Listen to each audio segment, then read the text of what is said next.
대장동 개발 비리 의혹을 수사하는 검찰이 무죄가 선고된 곽상도 전 의원의 뇌물 사건 1심 판결을 뒤집기 위한 수사에 주력하고 있습니다.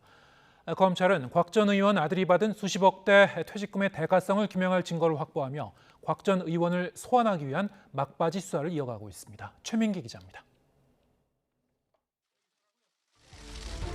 곽상도 전 의원 뇌물 사건은 이른바 50억 클럽 가운데 유일하게 재판에 넘겨졌던 사안이자 대장동 의혹 사건 첫 사법 판단이었지만 지난 2월 내려진 1심 판결은 무죄였습니다. 저한테 무죄가 나오는 게 당연하다고 저는 생각했습니다. 무슨 문제가 있는 것처럼 구속까지 되고 했지 않습니까?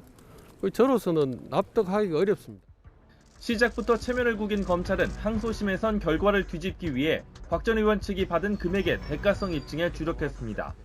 성남의뜰 컨소시엄과 경쟁한 호반건설이 하나은행을 컨소시엄에서 빼내려 하자 곽 전 의원이 이를 막으려 영향력을 행사하고 민간업자에게 대가를 받았다는 의혹을 구체화하는 작업에 들어간 겁니다. 검찰은 하나금융지주와 호반건설 등에 대한 대대적인 압수수색에 착수하고 김정태 전 하나금융지주 회장, 김상열 호반건설 회장을 연이어 불러 조사했습니다.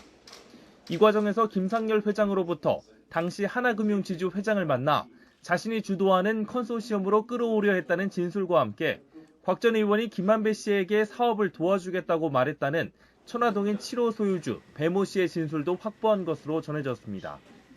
지난 2014년 11월 곽 전 의원이 김 씨와 골프를 치면서 은행이나 자금 문제 등을 도와주겠다고 말했다는 내용입니다.